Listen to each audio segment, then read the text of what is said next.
आखिर क्यों महाभारत में गंगा ने मार दिए अपने 7 पुत्र। भक्तों, भारत में पुस्तकों का महत्व कितना है ये तो हम सभी जानते हैं और हमारे यहाँ तो पौराणिक ग्रंथों की पूजा भी की जाती है। भारतीय इतिहास किसी विशाल समुद्र की तरह है जिसे इतना समृद्ध बनाने में पौराणिक कथाओं का भी हाथ रहा है। ईसा और मूसा से लेकर राम और हनुमान तक भारत में हमें भगवान के कई रूप देखने को मिलते हैं और इनके बारे में हम पौराणिक ग्रंथों से जानते हैं। रामायण, महाभारत, भगवत गीता, बाइबल, कुरान सभी में ऐसी कई कहानियां बताई गई हैं जिनके बारे में शायद आपको ना पता हो। इन कथाओं में कई राज छुपे हैं जो धर्म की कड़ी को जोड़ते हैं। महाभारत की बात करें तो ऐसी ही एक कहानी है जो न सिर्फ हमें मां गंगा के बारे में बताती है बल्कि वो भीष्म के जीवन के पहलुओं को भी दिखाती है। आज हम बात करेंगे महाभारत की उस कथा की जहां मां गंगा अपने 7 बेटों को पैदा होते ही नदी में डुबोकर मार दिया। महाभारत में गंगा, राजा प्रतिपद और शांतनु की कथा है जहां श्राप मुक्ति का भी वर्णन है। दरअसल स्वर्ग में 8 वासु थे जिन्हें श्राप मिला था कि वो पृथ्वी पर पैदा होंगे।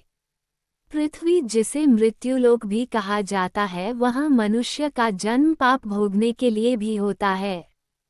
इन 8 वासु का उद्धार करने के लिए गंगा ने ये कदम उठाया था। उन्हें अपने उदर से जन्म देकर गंगा ने अगले ही दिन मार दिया था ताकि उनका पृथ्वी पर जन्म लेने का श्राप पूरा हो सके और वो स्वर्गलोक में वापस जा सकें। गंगा ने 7 बेटों को तो मार दिया था, लेकिन 8वें बेटे के जन्म के बाद गंगा के पति शांतनु ने गंगा को रोक दिया था, जिसके बाद गंगा शांतनु को छोड़कर चली गई थी और उस 8वें पुत्र का नाम था भीष्म पितामह, जिन्हें गंगा पुत्र भी कहा जाता है। ये थी गंगा की कथा जिसे महाभारत में बताया गया है। पर इसमें मौजूद लोग कौन थे? श्राप क्या सिर्फ वासु के ऊपर था और वासु असल में थे कौन, इसके बारे में आइए जानते हैं। हिंदू धर्म में वासु असल में इंद्र और विष्णु के अनुयायी माने जाते हैं जो स्वर्ग में उनके साथ ही रहते थे। जिन अष्ट वासु का जिक्र यहाँ हुआ है उन्हें रामायण में कश्यप और अदिति के पुत्र थे और महाभारत में मनु या ब्रह्मा प्रजापति के पुत्र थे। इनके नाम भी रामायण और महाभारत में अलग हैं, लेकिन इनके नामों का मतलब एक है। ये वासु 8 अलग अलग चीजों को दर्शाते हैं, जैसे पानी, पृथ्वी, वायु, अग्नि, आकाश, सूर्य, चंद्रमा और सितारे। कैसे मिला था इन 8 वासु को श्राप? महाभारत के अनुसार इन 8 वासु में से एक प्रभास की पत्नी द्यू ने एक दिन जंगल में एक गाय को देख लिया। ये गाय कोई आम गाय नहीं थी बल्कि ऋषि वशिष्ठ की गाय थी जिसे धरती पर उद्धार करने के लिए भेजा गया था। प्रभास ने अपने अन्य 7 भाइयों की मदद से इस गाय को चुरा लिया। ऋषि वशिष्ठ को जब ये पता चला तो उन्होंने इन सभी को श्राप दे दिया कि ये मृत्यु लोक में जन्म लेंगे।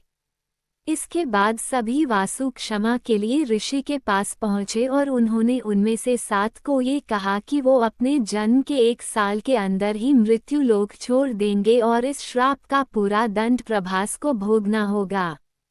प्रभास दूसरी बार जन्म लेकर भीष्म या भीष्म पितामह बने।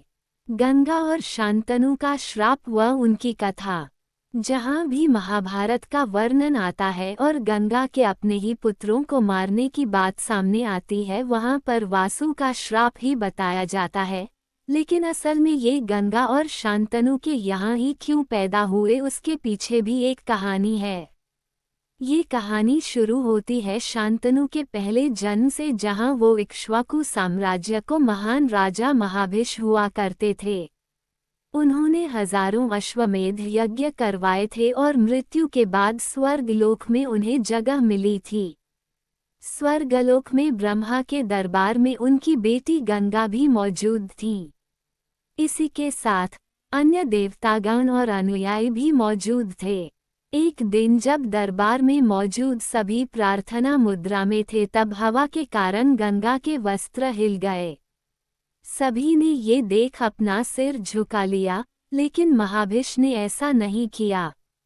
इसी के साथ गंगा ने भी उन्हें रोका नहीं और दोनों एक दूसरे को देखते रहे। ये देख भगवान ब्रह्मा क्रोधित हो गए और दोनों को मृत्यु लोक में पैदा होने का श्राप दिया। गंगा तभी वापस आ सकती थी जब वो मृत्युलोक में महाभिष का दिल तोड़ देती। ऐसा करने के बाद महाभिष ने ब्रह्मा से क्षमा मांगी और कुरु वंश के राजा प्रतिपा के घर जन्म लेने की बात कही। ऐसे में महाभिष की ये मंशा ब्रह्मा ने मान ली। एक दिन कुरुराज प्रतिपा जंगल में ध्यान मग्न थे और गंगा एक खूबसूरत स्त्री का रूप लेकर उनकी दाईं जांघ पर जाकर बैठ गईं। जब प्रतिपा ने इसका कारण पूछा तो गंगा ने उनसे शादी की इच्छा जताई, लेकिन प्रतिपा का कहना था कि दाईं जांघ की जगह बेटी, बहू या फिर बेटे की होती है तो आप मेरे बेटे से शादी कर लीजिएगा। इसको लेकर गंगा मान गईं और उसके बाद जब प्रतिपा और उनकी पत्नी सुनंदा का बेटा शांतनु पैदा हुआ तो उसे किस्मतवश हस्तिनापुर का राजा घोषित किया गया। शांतनु जब बड़े हुए तो जंगल में उन्होंने गंगा को देखा और उनसे शादी की इच्छा जताई। इस बात को मानने के लिए गंगा ने एक शर्त रखी और शांतनु से वचन लिया कि गंगा जो भी करेगी शांतनु उनसे कभी सवाल नहीं करेंगे। जिस दिन शांतनु ने उनसे सवाल किया वो जवाब देकर फिर उन्हें छोड़कर चली जाएंगी। ऐसे में गंगा और शांतनु दोनों ही पति पत्नी की तरह हस्तिनापुर वापस आए और दिन बीतने के साथ गंगा ने शांतनु के पहले बेटे को जन्म दिया और उसके अगले ही दिन गंगा अपने नवजात को लेकर गईं और नदी में डुबो दिया। ऐसे ही गंगा ने 7 वासु को उनके श्राप से मुक्ति दे दी। 8वीं संतान के समय शांतनु खुद को रोक नहीं पाए और गंगा को रोक दिया और पूछा कि हस्तिनापुर का क्या होगा, उनका क्या होगा और क्या कभी उन्हें वारिस मिलेगा। इसके बाद गंगा ने उन्हें पूरी कहानी बताई और अपने बेटे के साथ चली गईं।